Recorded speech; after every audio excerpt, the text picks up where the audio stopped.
Cheating is not a deal breaker for me because I view most cases of cheating as a symptom of a greater problem, and the couple can decide to address the real problem, make actual changes, stay in an unhealthy relationship, or end the relationship.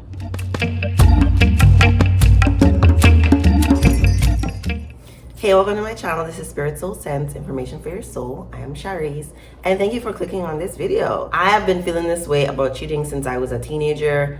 I remember just not really understanding why people were so upset that someone would cheat. Like, in my mind at that time, I was like, but it's not even about you.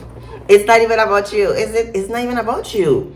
Cheating is not about you. Cheating is about the person who is cheating and their feelings of deficiency. Imagine a person being in a loving relationship, getting all the things that they need, and sabotaging it by cheating. Like, to me, I don't view this as, in that case, a reason to break up.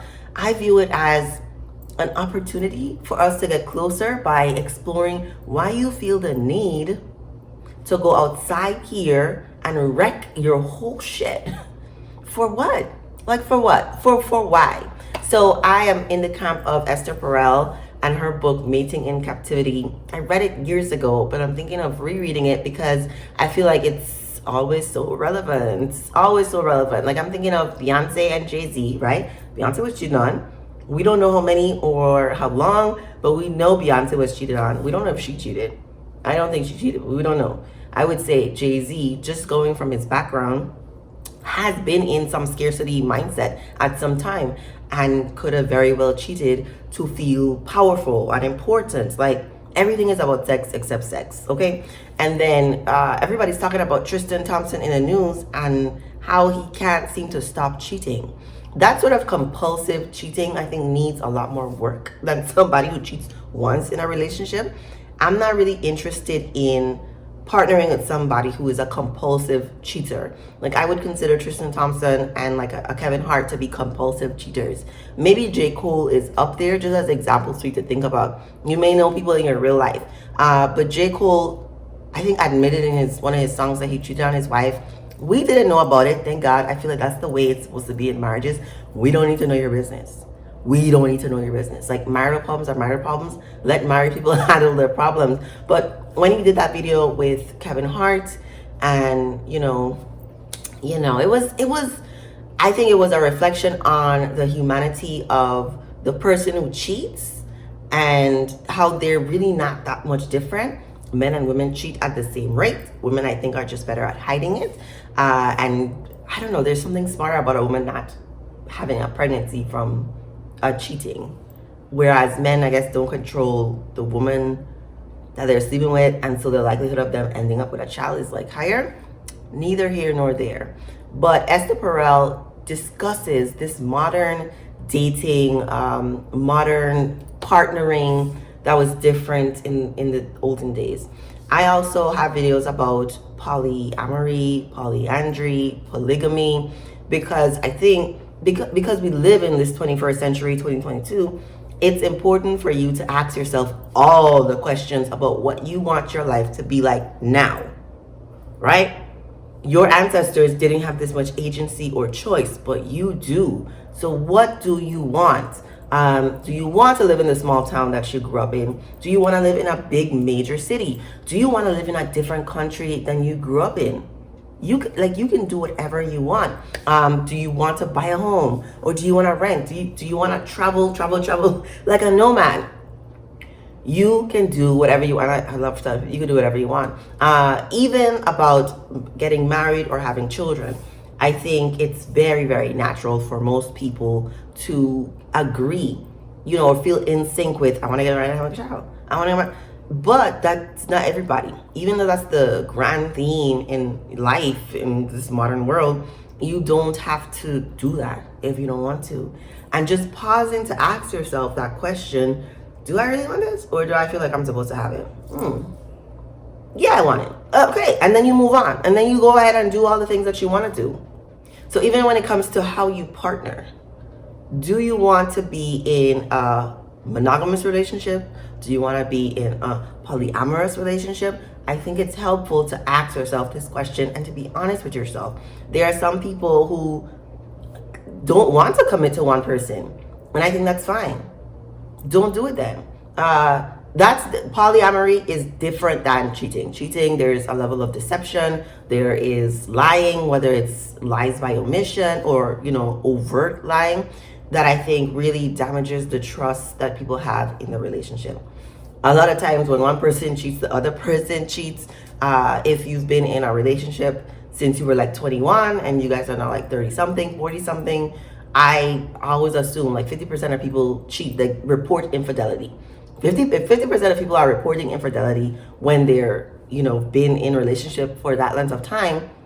Maybe the number is higher, I don't know. But I think it's fair to assume that infidelity, cheating is a natural thing that happens. It happens very often. And I think it's because of the way we're built. I don't think the human, animal species is really built to be monogamous. I think monogamy is a choice. And when you choose that, yip yip hooray. I like monogamy, but I've explored polyamory. So for me, it's different when someone cheats a month into dating, 3 months into dating.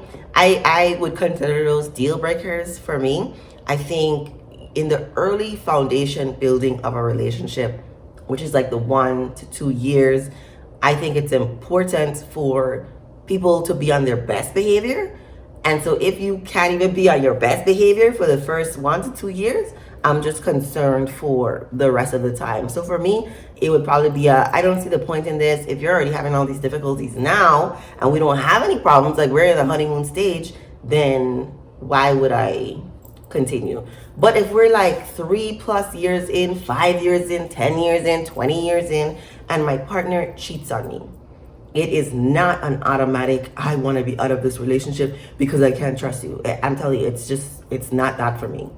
And in fact, I feel like I would be having conversations with my partner even before cheating happened, where we're so honest about what it is that we want. I was listening to a podcast, don't ask me which one it is. I'm exploring podcasts. I'm looking for a podcast on astrology with Black people, a Black woman preferably. If you know of one, let me know. And not one that's already ended. Because astrology is like happening, I kind of want them to be in existence still, okay? So if you know a Black astrology. Anyway, I imagine that I would be drafting a polyamorous contract with my partner if something were to happen, if something in our relationship were to change that would allow or encourage or facilitate our connection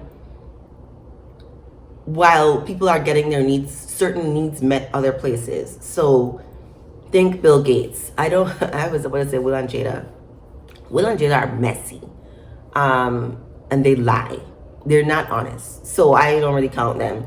But Bill Gates, they had some level of an agreement of seeking things somewhere else. I think it's hard for regular people to want something like that when you're with each other all the time.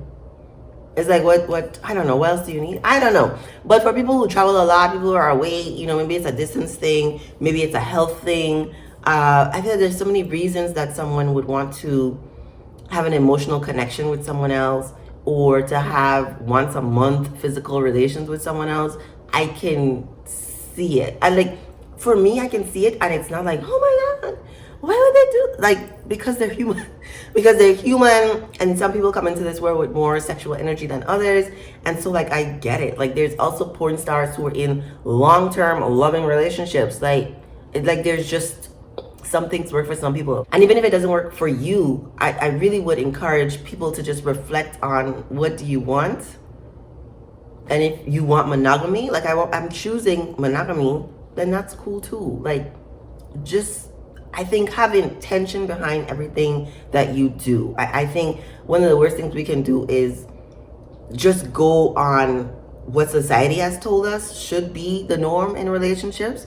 I really want people to think about what do you want in your life and how can you create that? How can you facilitate feeling secure in your relationship? How can you facilitate everyone getting their needs met?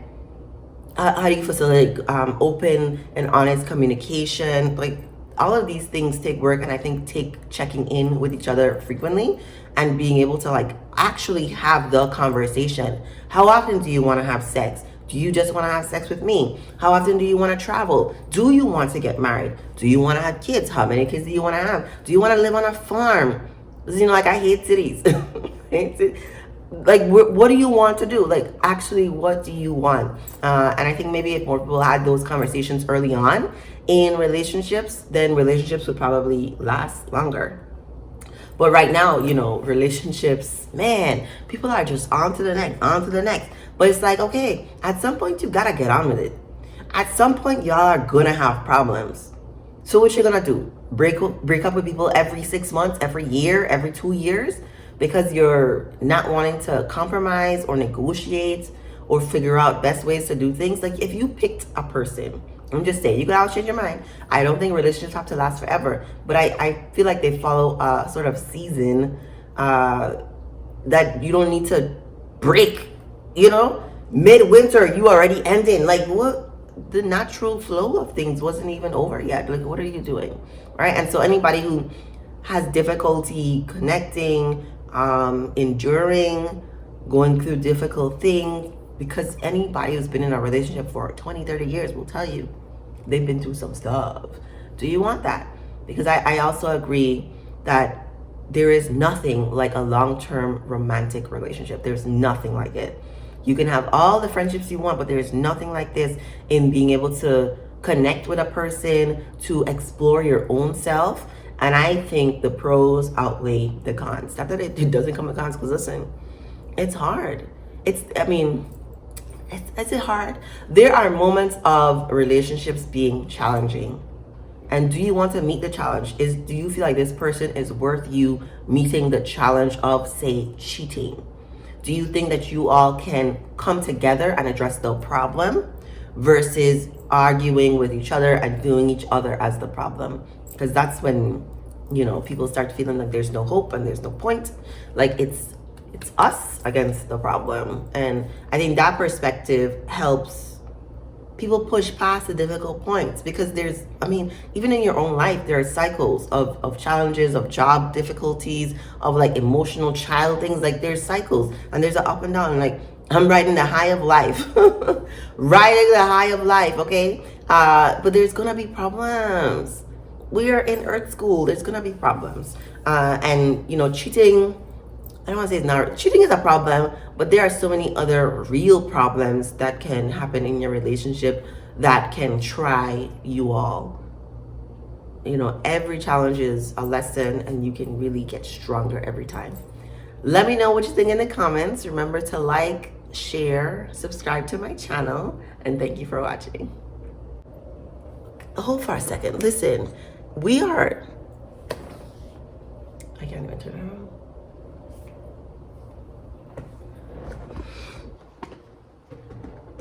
It's like pretend snowing here. Can you see? Is that like, it's like pretend snowing. Nothing is sticking, but I'm in Atlanta. I can sign up for this. Sign up for this.